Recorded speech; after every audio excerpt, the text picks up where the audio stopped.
Hello everybody, welcome to the Q&A and critique number 63. It's currently 2000 UTC, 1500 local time, and we're here with another live stream digital art questions and answers chapter here in the Q&A and critique of the Bforartists Discord server. So I'm here connected with a number of friends. We are here with Killin, Slink, Java, Plebes, and Schwal. Thank you so much for connecting today.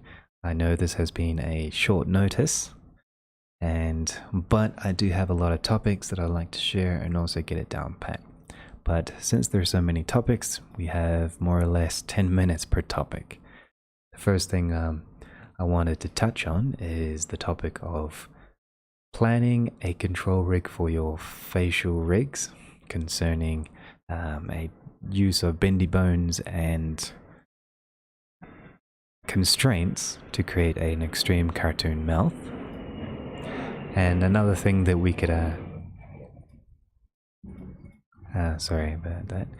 A jet just flew over. Another topic that we're going to take a look at is also a topic of how to personalize hotkeys, tips, and tricks. Because the latest news that I have right now at Bforartists is that we're working with Yard and Rainer to work a new release, and some of them come with some new hotkeys. So I'll be quickly teaching you how to customize your hotkeys. There are some tips and tricks that many people don't know about. For example, customizing a hotkey to call a menu, or some little nifty tricks and things to add to your collections and other things like that. So there's some tips and tricks that I'd like to share, which comes with the updates of Bforartists. And then from there, Plebes has inspired me to share a little bit about some lighting techniques concerning working from darkness. So this is another topic that you want to take a look at. So today is chock-a-block, a lot to cover. Let's see if we can answer some questions from Glad Knox on Twitter to see if we can help him out. So without further ado, let's begin. And I'd like to start with a question to the audience, which is you. Have you guys done rigging before? Yes.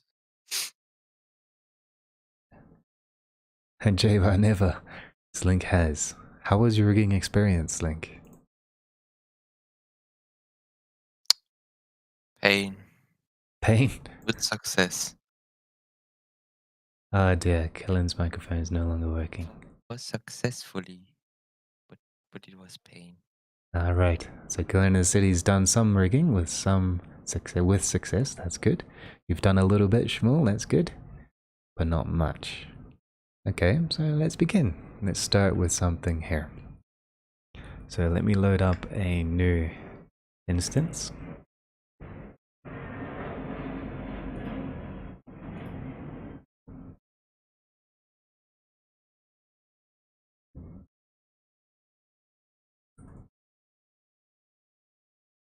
Everything's quiet. Is my mic working? Now it is. Oh my goodness. Is this better? Yeah, a little bit. Much better actually. So you mentioned you have done a little bit of rigging with success. Yeah, I just slap a few bones in there and then click auto rig or like auto weight parents or whatever that Yes, the button automatic is. weights, that's right. Automatic weights. Yeah, thank you. And that's just kind of all I do with it and have done. Excellent. So today I'm going to be covering two fundamentals. One of them, three fundamentals. One of them, I know there's a lot of good auto riggers out there, but sometimes it's good to know how to build a rig from scratch, how to understand it, so that you have increased flexibility when you're creating a character. So rigging is the basics of understanding topology, assigning it to something like a control mechanics, or like a puppet, assigning the skin to the puppet, and then creating some controls to work the puppet. So we're going to start with a head. We're going to work this head a little bit, and the idea is to create an ear-to-ear grin as the basic control. So to create an ear-to-ear grin, we would need to create a mouth. So what we can do is we can just quickly make a shape like this. And in this part here, we're going to just open up the mouth like this. And here we have like this rough mouth shape. So when I talk about topology and rigging, sometimes you need to think about your loops and think about sorry about that. Think about how things are going to deform. So in this case, I'm going to just smooth out the rig a little bit, or work like this and just use this basic loop around here and work with this loop. I may work with the knife tool a little bit, or the polygon tool, so that we can spin this around a little bit like this, just so that we have a loop around the edge here, and bring this out like this, so that we have well, no, maybe not like that, just a basic loop thing here. So the idea is that I want this loop here to deform, and this will go up and bring the smile backwards or up to the air, and we can close the mouth. So I will just bring these forward like this and bring it out so that we have a basic head shape. So basically what we need to do is we need to make sure that we have some control points around this. So the three fundamentals we're going to cover today with this rigging is using a hierarchical control rig, which is the concept of using top level controls, mid-level controls, and fine level controls. So we have 3 levels of controls for a rig. The next thing we're going to take a look at is the basics of using a Bendy Bone, and a quick little add-on which I really love called Bendy Bone. Basically adds a Bendy Bone. It creates a new default setup for you very quickly. And the next thing we're going to take a look at is using constraints. So constraints to bind your controls to the rig. And we're going to just do this on one side of the rig because we don't have a lot of time to work on it. So let's begin, I suppose. So with the draw tool, let me go back to the surface. So, and erase these. So basically, let's start doing some plans. So if we have, when I talk about a hierarchical control, I want you to think of a top level control. For example, this control here at the corner of the mouth.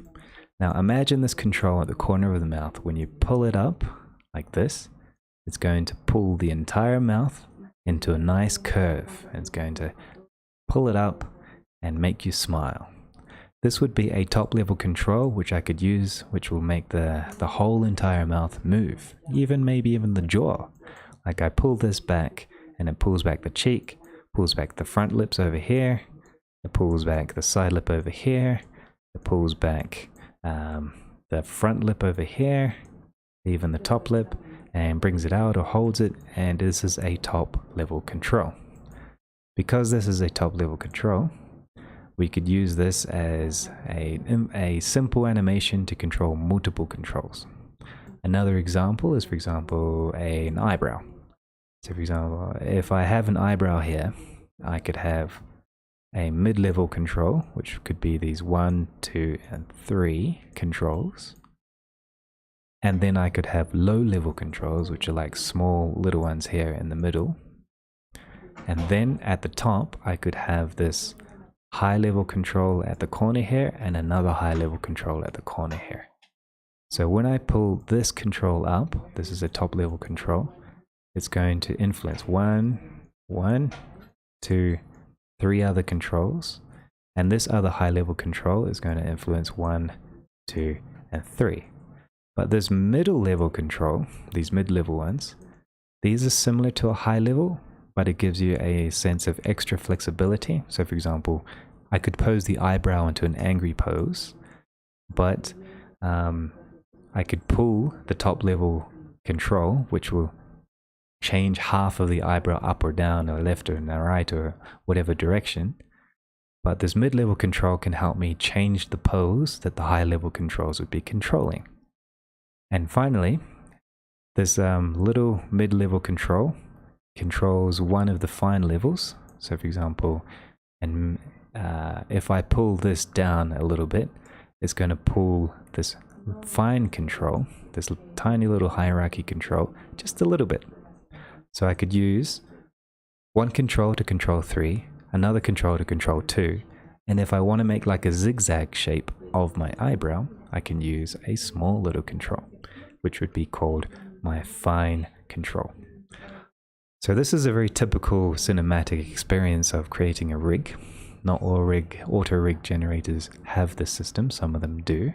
We have high level controls and low level controls. But when I work, I really love to create high level controls, mid level controls, and low level controls, or fine level.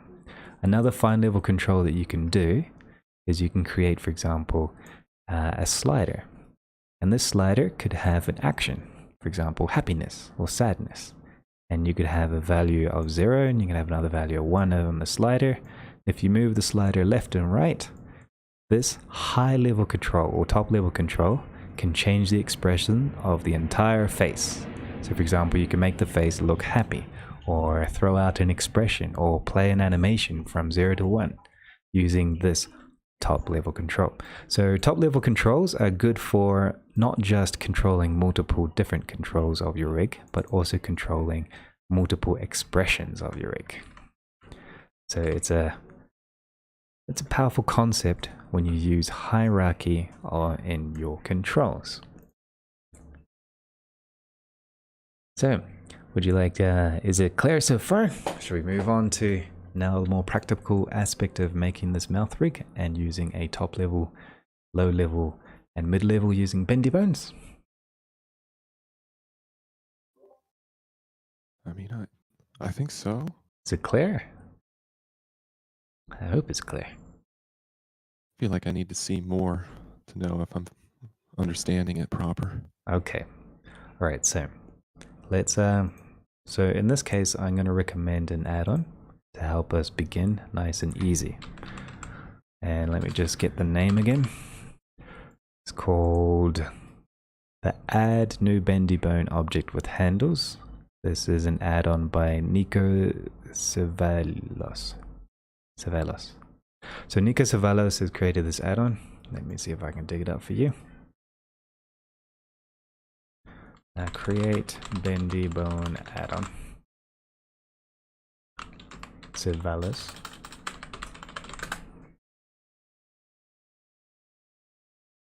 Here it is, found it. I'm going to copy and paste this into the chats and comments for later. Here it is. So this little add-on is going to make us save time. So I'm going to go to the add object, go into the armature and just hit Bendy Bone. It's going to cause an error because this is 3.4 and some of the properties of these bones are no longer available for drivers, but that's okay, we don't need it. But basically it creates a bendy bone. So bendy bone is basically a concept of using a bone which has a head and it has a tail, or a root, I guess you could say. So if we take a look at this structure here in the outliner, you can see that we have a head bone, we have the bendy bone, and we have the tail bone. If I put on the names of this armature, so we can take a look, let's throw in the front, make sure the names are turned on. So you can see we have the tail at the top, sorry, it's the other way around. We have the head down at the bottom, and then we have this bone. If we're going to create this from the ground up, what we would do is we create a new armature, like this. So we have a new armature, and the armature, we change the viewport display as a B-bone or bounding bone, bendy bone. From there, inside your bone options, what we're going to do is we're going to make sure we have the names on. So in this bone, I'm going to rename this as the head, and then I'm going to duplicate it, make it bigger, or in this case, active element to scale from the root of the bone. So you set your movement of orientation to the active element. I'm going to change in this operator, the bone envelope operator, you can change the width of the bones. And then at the top, I'm going to create this from the head. I'm going to duplicate this bone. I'm going to move it up and just snap it to the head. Snap it to the vertex so that you can snap it to the head. And I'm going to call this bone tail. And in this middle bone, I'm going to call it the bendy bone. Now, as you can see, when I use this other rig, you can see I have like multiple sections of this bone here, and it's kind of strange. If we take a look at the structure, we also notice that one of them is a child of the other. So if we go back to our armature here, take a look at the structure, we can see that this bendy bone needs to be the child of the head.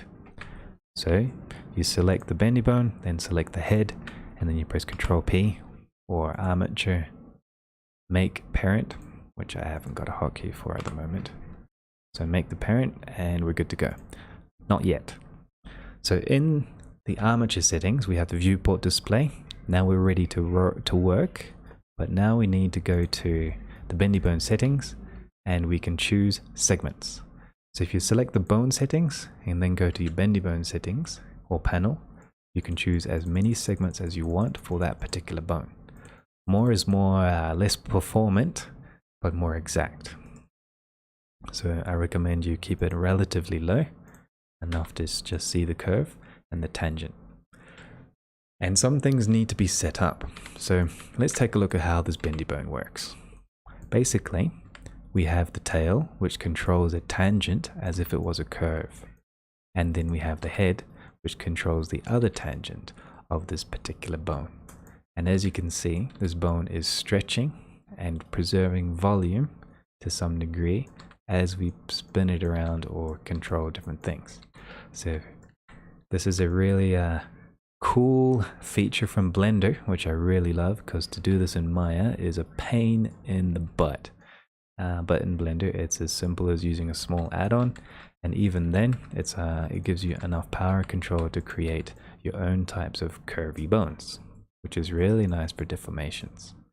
So what you do is you make this bone here the deformer bone, and this bone here and this bone here, these would not be deformer bones, and you would only wait to this particular green bone.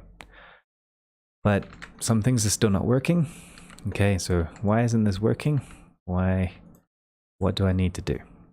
So first things, you need to go to select your tail, then select your bendy bone, shift click, and then use the operator add constraint with a target. So to add a constraint with a target, you go to pose, you have to be in pose mode, go to constraints, add with targets. And then from there, it calls up a menu, and you can choose the one that's called stretch to. This will make your bone stretchy. It goes green, and now it's working, kind of. There's still something wrong. What could that be? I just also need to make sure this is at the tip. There we go. Something is wrong. So to do this, it created a stretch to constraint, and the original length of my stretch to constraint in the constraint panel of my bone, I need to make sure the length is correct. So this is the original length, needs to be reset every time you change the rig, like I did just now. Just make sure it's reset. I have made a quick little add-on to help me with that. So for example, sorry, let me just close some panels. My quick rigging tools, I do have a reset stretch button that resets all of the bendy bones stretchiness when I need it. And I haven't released this add-on yet. You would have to do it one by one. But till then, but it's still not working. The reason why is because if I go to the bone settings, I need to set the start handle and the end handle. So in the end handle, I can tell it to be a tangent, and then I have to choose the bone that I want it to be. And if I want the start handle, I can also choose the tangent and choose the head. So the start handle is the head, and the end handle is the tail. just like a dog, you know. At the end of the dog, you have the tail, and at the head of the dog, you got the head, the base. So if you tell your bendy bone to set your tangent, you can choose different types of tangents. Some of them, maybe you don't need the tangent, maybe you do. So we created a bendy bone from scratch, just like the add-on, except this one's a bit better because this one doesn't have, it has an absolute end handle instead of a tangent handle. If it was a tangent, oh sorry, tail, both of them are tangents. The last one was absolute. There are different types. There are easing, you got controls of your scale, and all of this. This is just different things you can work with for later. But right now, we're going to work with this bendy bone as a template, and we're going to create a quick simple control to help us use a top level and a mid-level control of these bendy bones. So, are you following? Is it working okay? So you did this all. Is my microphone working? Yes, it's working fine. Okay, sorry. Did you do this all without the add-on? This one on the left was made from scratch, and this one from the right was created from the add-on. Okay. So as you notice, the add-on just saved me a bunch of time, but it's good to know what it's doing. It's also like if you want to work with a rig, sometimes an auto rigger will help you save time, but when it breaks, it's good to know what's happening so that you can fix things. So for example, maybe sometimes an auto rig might not be performant, so you can build your own, or build your own rig or your own library of pieces so that it's a bit faster and more performant with just the bare minimal things that you need for the animation. So I'm going to go back into edit mode. I'm going to go to the side view, and I'm going to basically create a bendy bone mouth rig here in the front. So I'm going to use just 2 tangents. So I'm going to have the side tangent like this, and then I'm going to duplicate this, rotate it around, and have it like this here on the side here. So now that I have, and then I go into the top view, and what I'm going to do is I'm going to rotate, whoops, let's go into wireframe mode, turn off the grid. So I'm going to just make sure that I have my movement or the positions of these bones with the correct tangents of how I want these bones to be. For example, here's the curve that I have of the mouth. So that's my curve movement. And then in this one, this is the other bone here.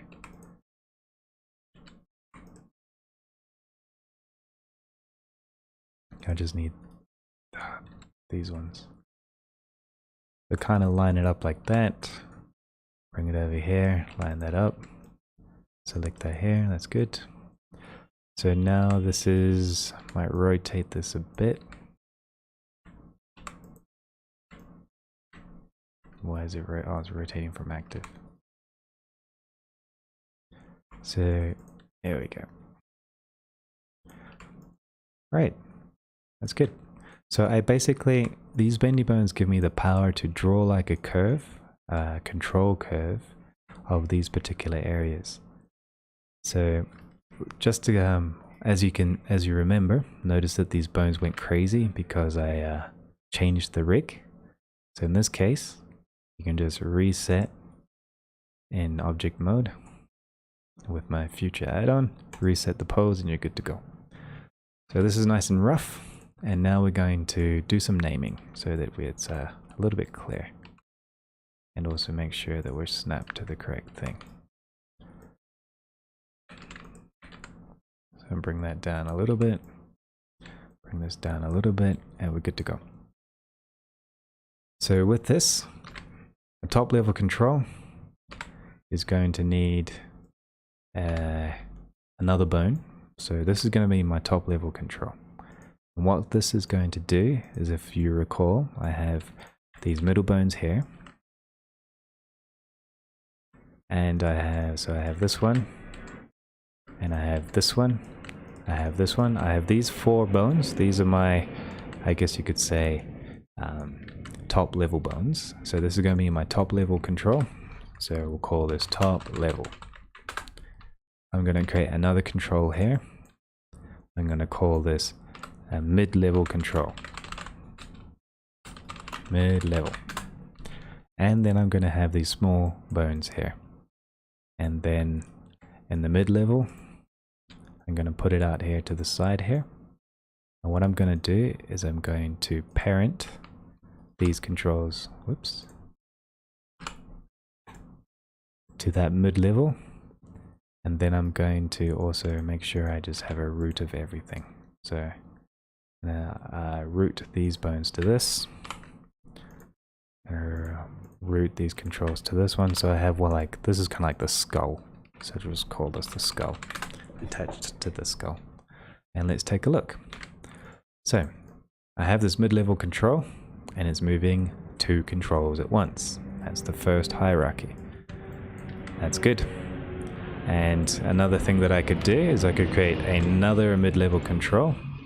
And this mid-level control, I could parent this to this particular bone here. So in edit and mode, change it to connect offset, and I'm good to go. So with that, but what happens if I want to control the tail for a little bit? So here is where we work with constraints. So if you remember earlier, I select the parent, the driver, and then select the tail, and I can add constraint with a target. So in this case, what I'm going to do is I'm going to use the copy location. Copy location. So this copy location constraint, first things we need to change is local space and local space. And another thing we need to keep in mind is we also have owner orientation, which is kind of nice, or just local space with parent, but local space is fine. So as you can see, now that when I move up in the Z, it's going to move up the Z of that particular constraint. But sometimes we don't want it at like 100%, so we can put it down to 50%.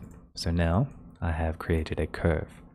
So now when I move the bone, it's moving one of them at 100% as if it was a child or children, but the other one is only moving at 50%. So if we copy this constraint to the other, so select the first one and then the second one, Control C, copy attributes. I'm using the copy attribute add-on, and then I click select the constraints. I can choose the copy location. So now when I move this up, it's creating a curve. So that's kind of nice. We've created a kind of a zigzag shape of the mouth, which is kind of works, but kind of doesn't. So what we need to do now is we need a target 2. So we select the tail and then put it to the head, then Control C, add target with constraint. I'm going to use a track 2 or a damp track 2. There we go. And then this head, we're going to choose the same head, this one to this one, add constraint with target, damp track, except it's going to be the opposite Y. And this is going to be, yep, we're good. So now with that we've got the tracks kind of working. In this case, what I usually do is I create another bone as kind of like the tangent of where it's supposed to point for later, because right now I broke the tangent, but I can, I don't know, I'm running out of time. But basically, in this case, I created a top level control and a bottom level control. So now we have 2 little bones here, which we can move like this, whatever way we want. This is like the fine level controls here with the deformer bones. Then we have a top level control, or mid level, sorry, So here we have another mid-level control. But then what do we want to do with this top-level control? So this top-level control, for example, we could have all of the controls, for example, this back control and the mid control attached to this top level in a similar way. So I could parent, for example, this head or this mouth control to the top level, like with a keep offset. And I can also use this mid-level control and I can constrain that to the top level with another copy location, local space to local space.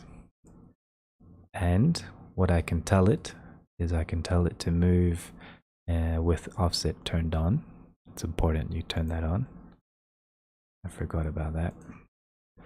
So you make sure your offset's turned on. The reason why you want to turn on offset is that if you want to animate an offset of that bone without it being overridden by the constraint, for example, because I have a mid-level control here, maybe I want to like I told you earlier, I could move my fine control and then it would hold that pose. I can move it back down again like this, and I can move the middle control and will hold that pose.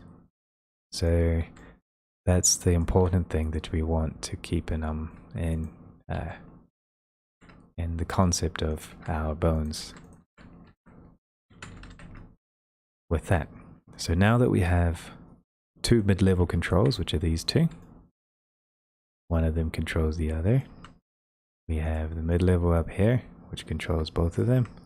We have the side one over here, and then we have these fine controls, all nice and handy. But now we can use this top control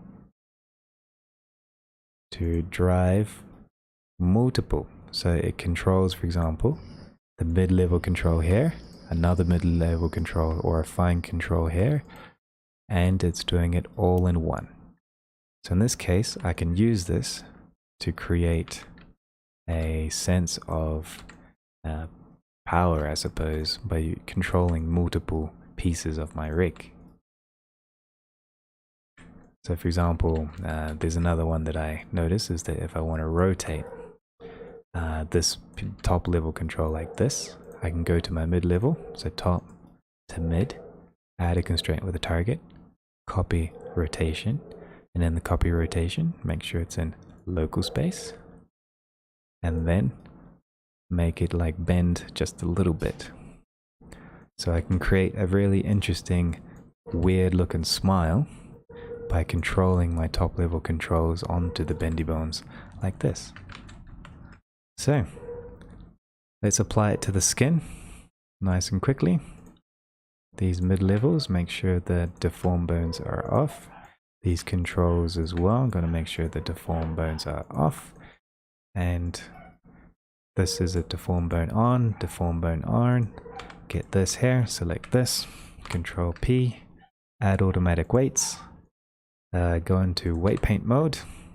I'm going to select the skull, go to my brushes, go to the mix one. I want 100% strength. I'll just draw the bottom lip like this. Draw the right side of the mouth as well, because this is the part of the skull that we don't want to deform. There we go, we're good. Just that bottom part there, and then we'll just subtract all of the influences from the top part of the head like this. Just very nice and rough and quick, except for this part. Okay, we're good.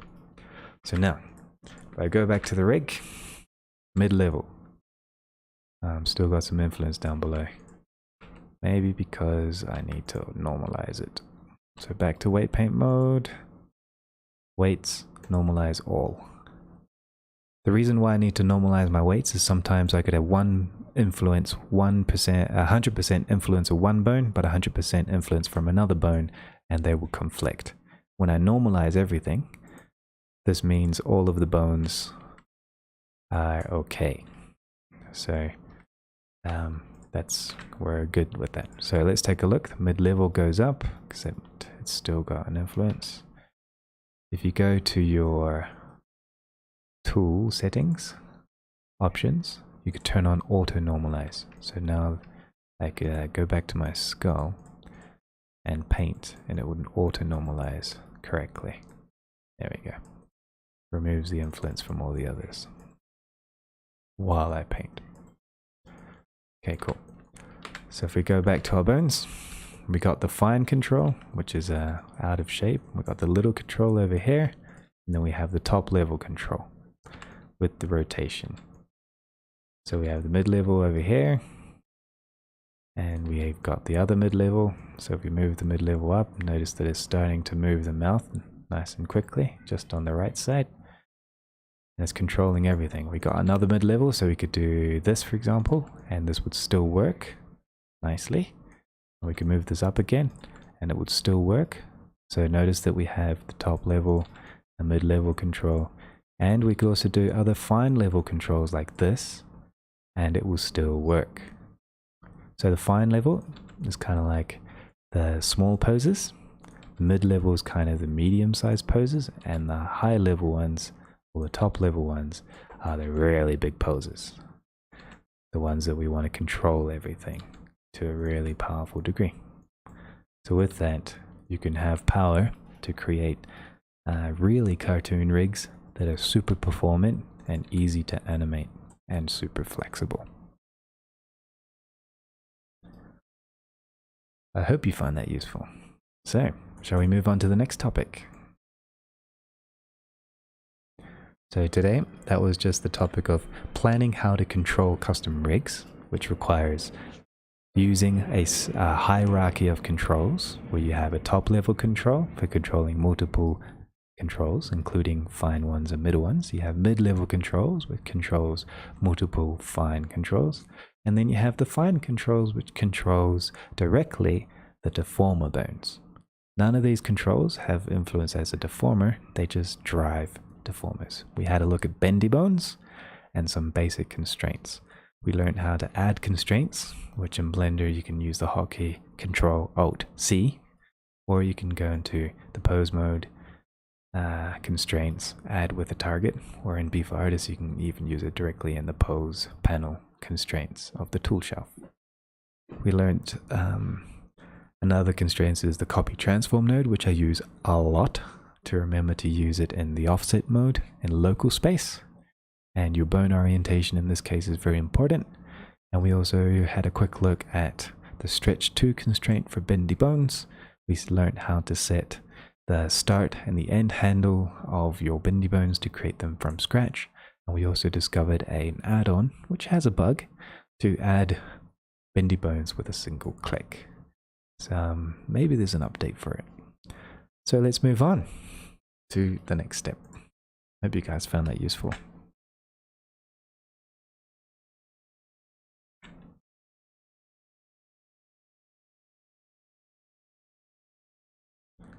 Let me just save this.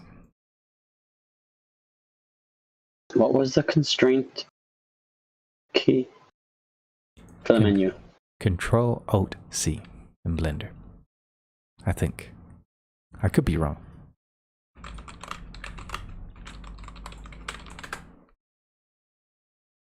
I like to I usually put that hotkey to mine actually. Control-Alt-C, just add constraint with the target.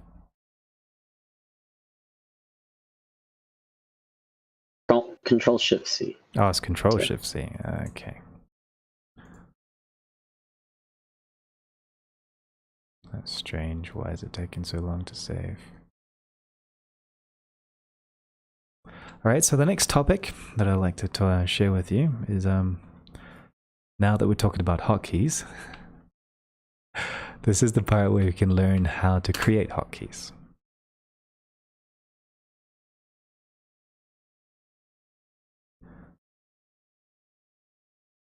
Let me just... I'm ready. Alright. Do you mean like right click? And also, there are other things, for example, let me just force close this 1 second. Saying the right click and add hotkey? Yeah, that's the fastest way. But here's a question for you. How do I add a hotkey to a custom floating menu? Do you know? Python. Kind of. Why did it crash? Must be because I'm streaming. Well, it's a little bit easier than doing it in Python. Much easier. So let me just clear up my default datas here. And I'll call this work. Change this back to my test build. Go into here.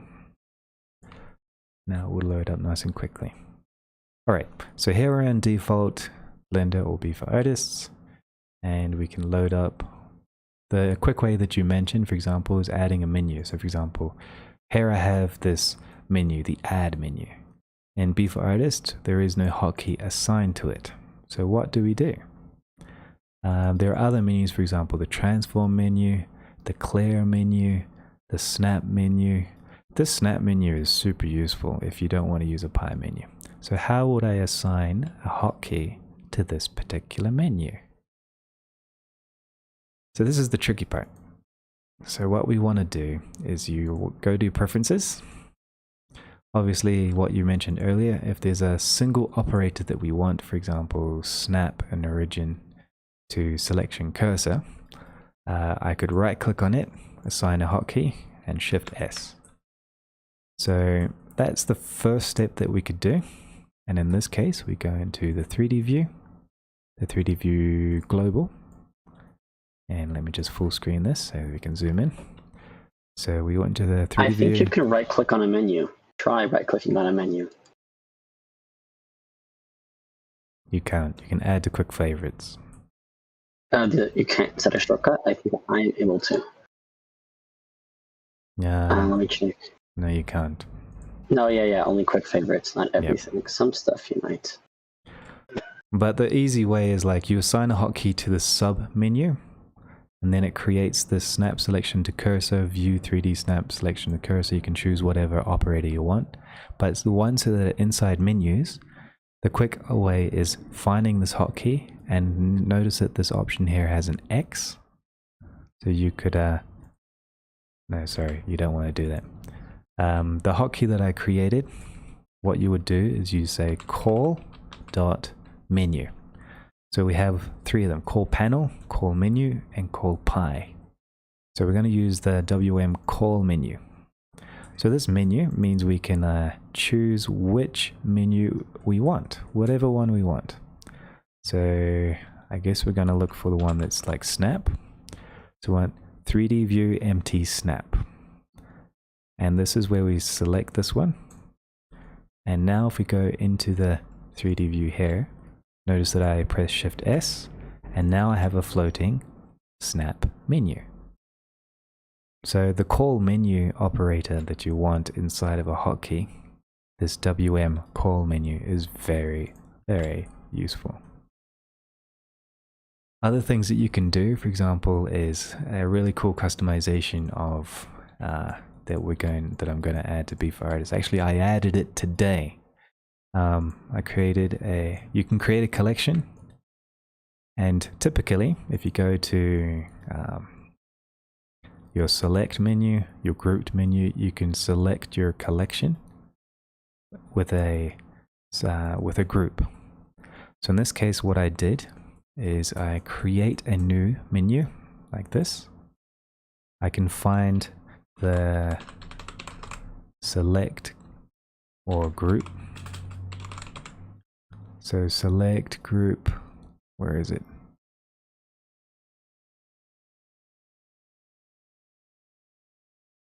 Hang on, let me just look it up. Where is my menu? Here it is. Found it.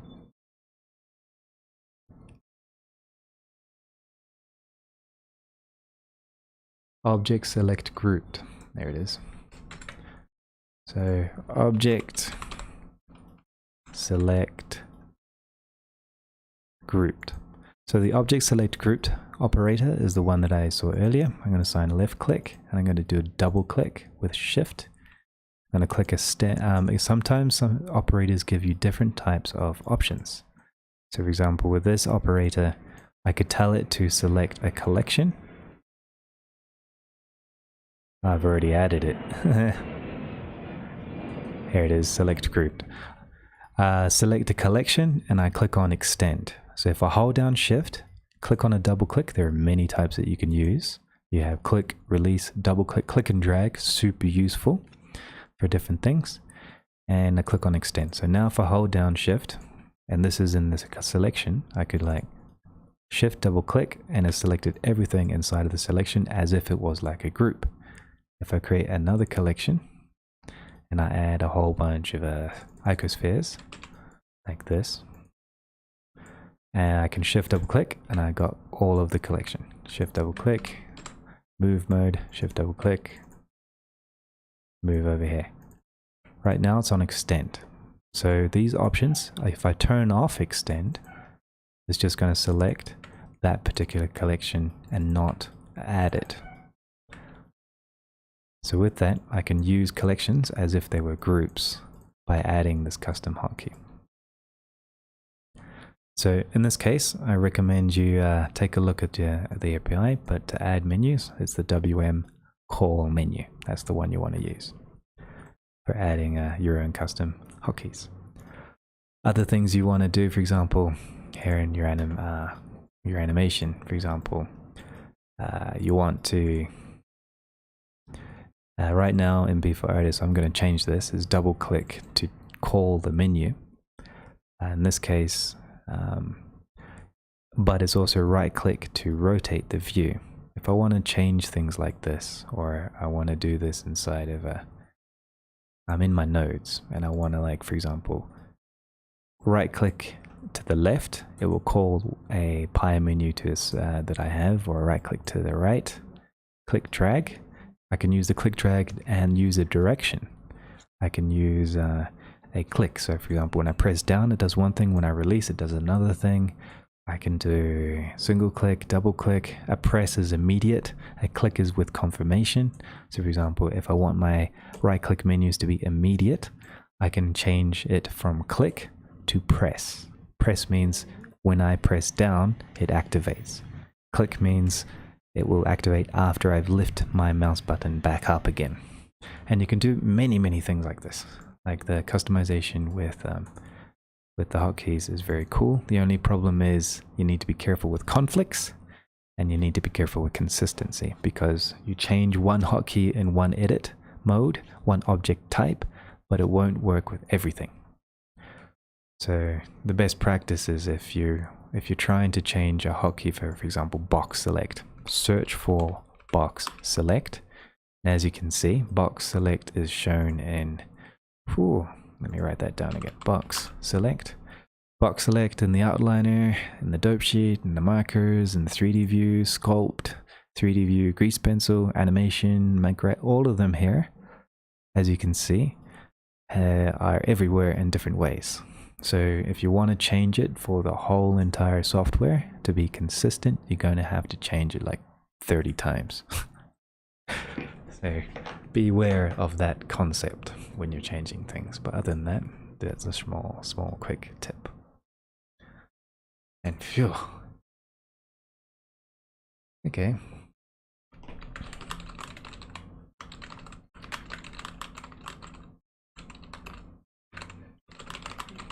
And sure enough, it has been a whole freaking hour already, and I've only gone through 2/3 of the topics. That's unfortunate.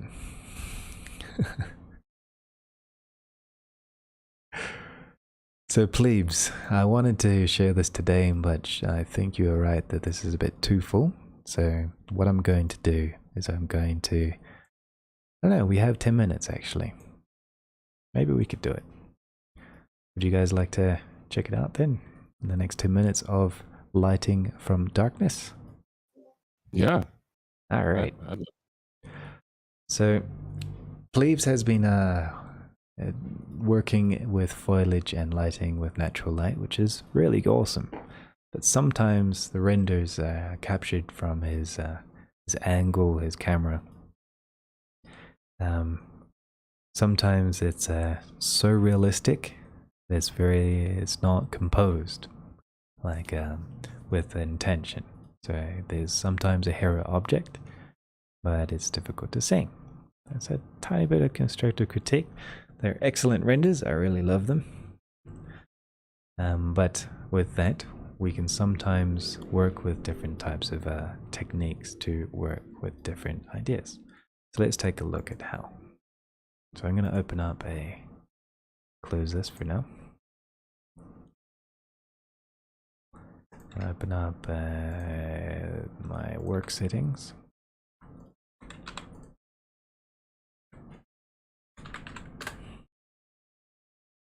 Load it up again. And we're going to create a quick scene. So to explore light, light is useful to help us see. But the same thing can be said with darkness. So for example, if I'm in, let's get some assets. Let's get into my props. Let's make sure, let's use the link operator.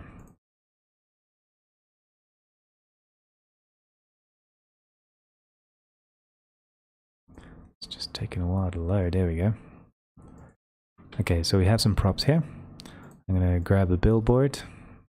I'm going to grab... going to take a while. There we go. So we got the billboard. I'm just going to grab like this street view.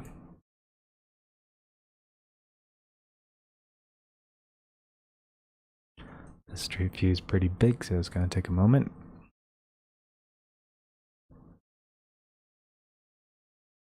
Here we go. So here's the street view. Where's that billboard? So here's the billboard. So I'm going to throw the billboard here, more or less, sticking out of the building here. Inside this part of the street. I'm going to jump into the camera, control the camera, look at the billboard, and I'm going to explore this particular view of something there on the ground. So there on the ground, I could add like a little cafe shop or something.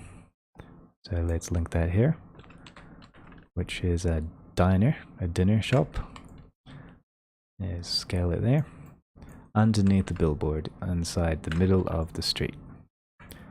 So this is going to be our exploration of what we're going to light.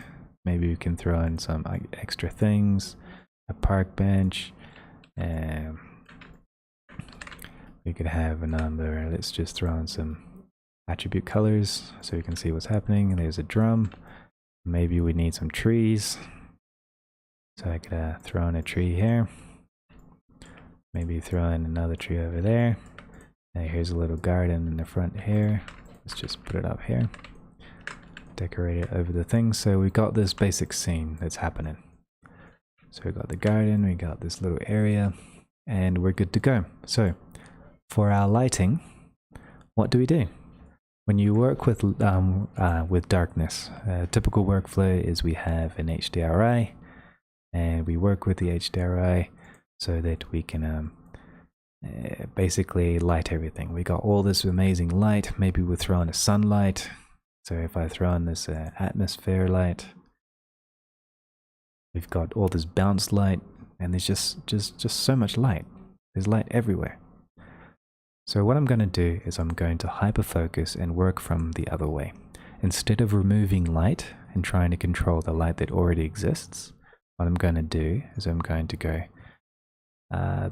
start from darkness. So I'm going to remove the world light, sacrilege. If I'm in the Eevee, I'm going to remove the indirect light, and I'm going to hide all of the lights. And I'm just going to start in blackness. One of the models comes with lights, that's okay. But with that, from there, I'm going to start exploring. So let's start with a point light. I'm thinking, okay, I'm going to think of the story. Maybe it's nighttime. So I'm at night, and the light that I want to use, I could just work from the blackness. And because I'm here in the blackness, I can use this point light. Maybe I can change the color of the point light to change the mode or the mood. And with that, I can use that to bring out the different concepts of this particular world. Or maybe I can make it stronger. Or maybe I can add in some volumetrics. Or maybe I can bring the light out from the side here and the diner's in the dark. Or I can use another light and use this light from another part of the city. Maybe there's a light down the street and this light is going to be blue. And I start painting the world. Or maybe I just want to use a spotlight. So in this area, I'm going to use a spotlight here. Let's make it stronger so I can see it.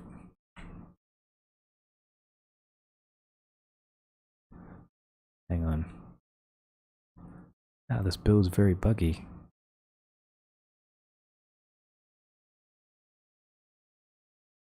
There we go. So where is it? Set. Spotlight. Move it in and move it up.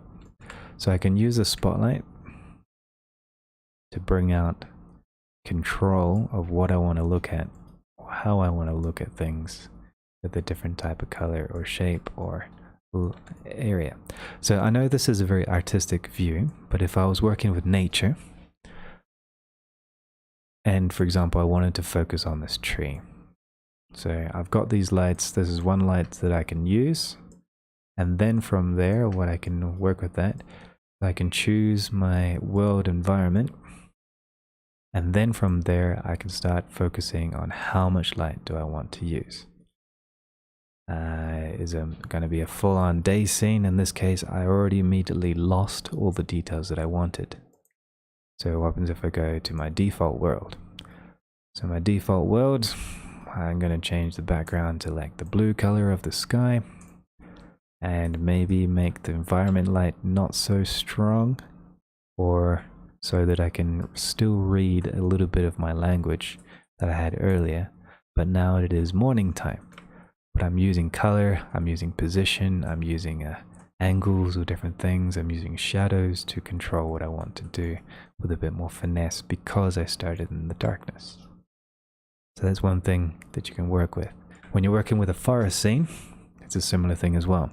You want the difference with this particular light and a forest scene. So let's just remove this. Start in the darkness. The forest scene is going to have a canopy, right, of leaves over this particular area. So we're going to imagine this place is filled with some giant trees. We're going to create a quick gobo. We're going to select let's put this, show the menus, select random, delete. Now we're going to create a giant spotlight. So this giant spotlight, I'm going to like make it super strong. This is going to be my sun. I'm going to make it really wide. And I'm going back into my camera view, down into the street. I'm going to look at a different angle like this. And without any distractions, I'm going to control the light using my gobo in this kind of more of a foresty scene. Maybe even like add in a volumetrics. So let me just do that quickly. So in shading, make the cube nice and big. Add in a new material, we'll call this the volume. And inside the volume, just add in a shader volume, principal volume. Throw it into the surface, make it a whitish color. Lower the density to 0.1. Go back into the rendered mode. And I think I plugged it into the wrong socket. There we go. Go back here. So go back to the render mode. And now, using the spotlight, I can move it around. Or I can rotate it. And I can drive. Okay, so do I want more highlights in the background? Or do I want it to be over the face here? And I can control where I'm putting my light focus, which I kind of want over this particular, right in the center there, so I can see the silhouette of the shape. So I can use that to control my general area. And then, because I'm in a nature scene, I can throw in my Eevee sky, and I can make it less powerful maybe because we're in the shadow. And we're starting to see the contrast of the world a bit better. Or I could do it manually as well. So for example, I want the center part of this world to be a lot more light coming in from the side here, as if it was, okay, let me just zoom out. So I want the tree in the darkness because I want it stuck in the shadow. So I'm going to use this light here. Where is it? Bring it down, move it to the side here, like this. I'm going to make it look at the shop a little bit, which is over to the side a little bit, I think. Let's just go into this view here. So where's the shop? Oh, it's the other way. So there's the shop. So here we have just rotated around to make it point at the shop. And if I make this light a nice bluish color, a nice cold light coming in from the side of the forest, let's make it a lot stronger. And bring down the shape, the rotation. Bring it to the side so I can see it a bit more. So with that, I can use a bit more control and control the natural light that I want of this particular world, so that I can see the diner in the blue light, but the tree is still in the dark, relatively in the dark. Meanwhile, the backlight is nice and light, bringing out the exploration of this particular world. And if I want more light, because it's still nighttime, I can always bring in my IBL or my Eevee sky or my atmosphere light based on another sunlight. So I can bring the sunlight and I can rotate it a little bit and control what I want to do with this particular light. So I'm controlling the gobo. There was one angle that I kind of liked. Oh, that's because it's down below. There we go. So with that sunlight, I can bring it in, bring it around, and control where it's going to hit in this particular world. And because I was painting in the darkness, notice that I still have relatively a strong readability of the different props of the world. A very nice kind of like a blue light filling in the areas that the sun doesn't hit. The tree is still in the darkness as a frame, and I have with that I still have the volumetrics controlling where this diner is actually looking at. And with that, I can, because I like the shot, I can rotate it a little bit, bring out this tree, make it a bit bigger, drop it down, move the diner to the left a little bit, move the tree up a bit better, so it's like framing a bit more. And there we go. I use this system I use the darkness to help me shape my lighting language a lot more than working directly with light. So I hope that helps.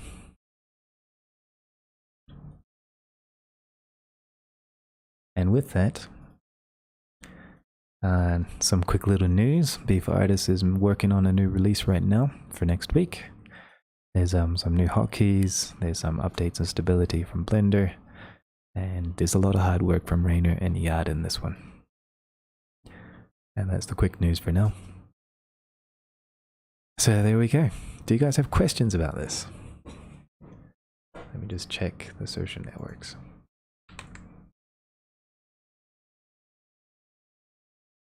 Yeah, not too much. I mean, the whole building from darkness philosophy for lighting, that's like a really good idea.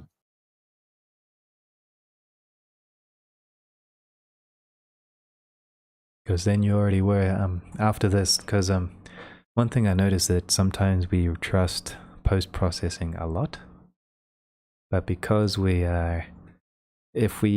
post-processing helps us to work the color balancing, the colors, the contrast, things like that. But if our lighting from the original source is not good before we do the render, then there's only so much that post-processing can do with masks. Because if the whole scene is filled with light, then it's going to be difficult to control it to some degree. So with that, that's just a little thing you keep in mind. Obviously, because this is a photographic experience in 3D, we can always change the camera, we can always change the view, we can always explore the different angles, work with different things, obviously, and work with different ideas. But working with the different types of contrast of light helps us, from darkness, helps us build a more interesting environment or story or shot from before we even get to compositing. So with that, something that we can always play with.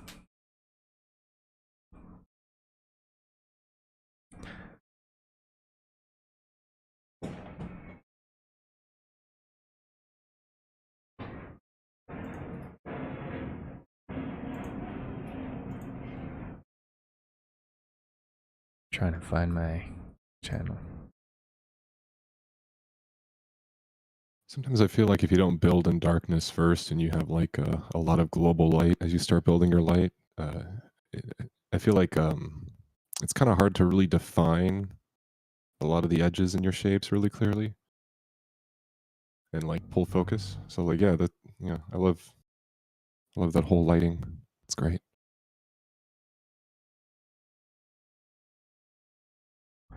Someone's asking in the chat, which mob will I vote for inside of the Minecraft?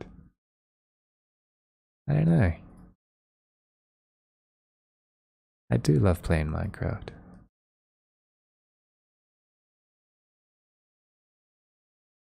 Yeah, you're right. The concept of, for example, what makes a forest very magical is that there are pieces of light that penetrate the leaves, and other parts are in the shadows and the darkness and the water and the cave. And that kind of exploration of the light that reaches the gully or the tree that blocks the light, or the bushes that hides in the shadows and the flowers that grow in the sun. That whole dynamic of light inside of a forest is very important, and that comes with contrast and shadows.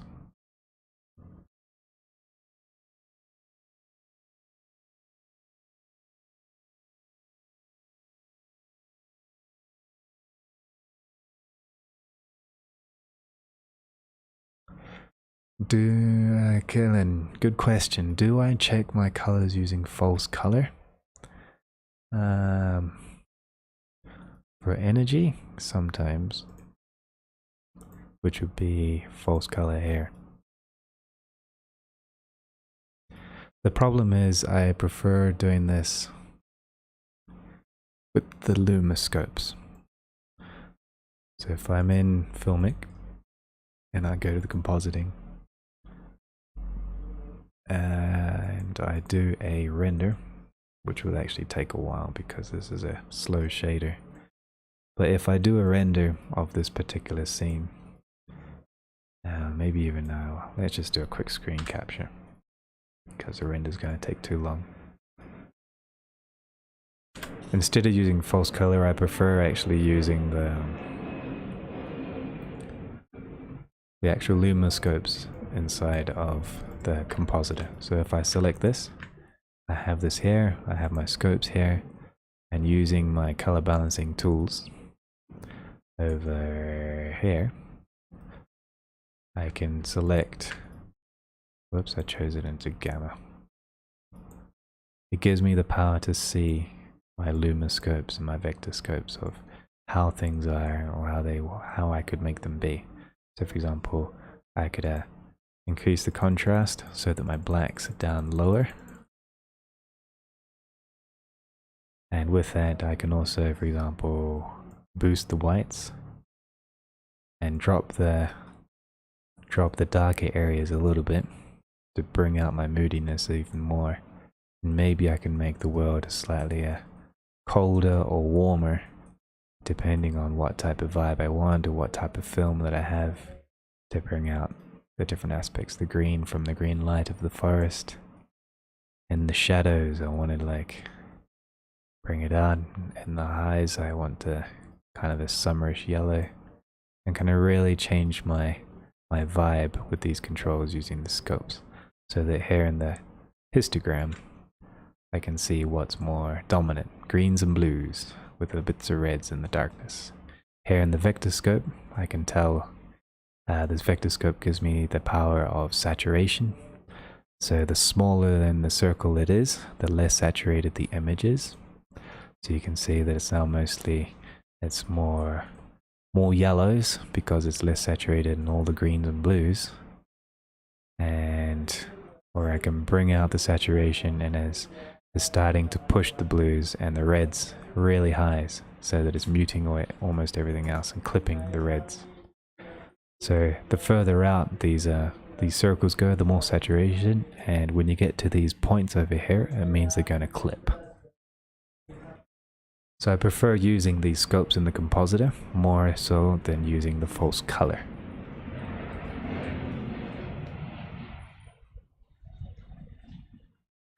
Yeah, killing your query reminds you of things from other software, like DaVinci Resolve has some of the best color scopes and grading that I know in the industry, though I have never got it to work on my computer yet. Plebes has mentioned that he looks in the scopes nowadays, and you're still in the process of understanding it. His render right here, which is the one that inspired me to talk about light. Oh, that's much better than the last one. Yeah, it's like a cloudy day mood.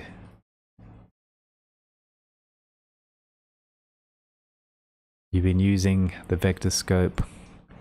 You've been the dense spot is in the first ring of the vector scope, which is your low saturation, which adds to the moodiness. Yeah, because that's the way a cloudy day works. Is it diffuses light around the area to some degrees. A turtle needs to be in this scene. But anyway, so I hope that helps. So today was a chock-a-block day. Today was basically how do you assign a hotkey to a floating menu, how to use the mouse actions like press and click drag, which also has direction sensitivity, left, right, up and down, and also corner-wise. Here's a quick tip of using how to light from darkness, using the darkness as your exploratory tool to help you find what you want to show. Another thing that you can work with is another quick tip of using the scopes.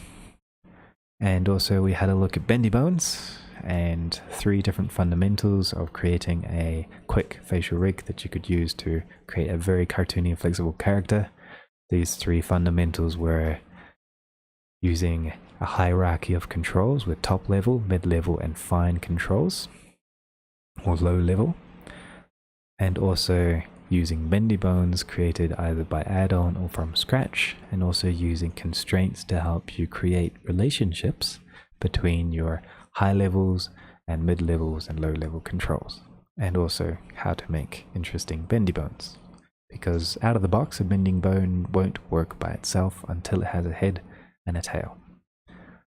And with that, thanks for that. Thanks for joining today and sticking around. I'll be here next week, same time, same place, regardless of the work. And I wish you guys an excellent weekend.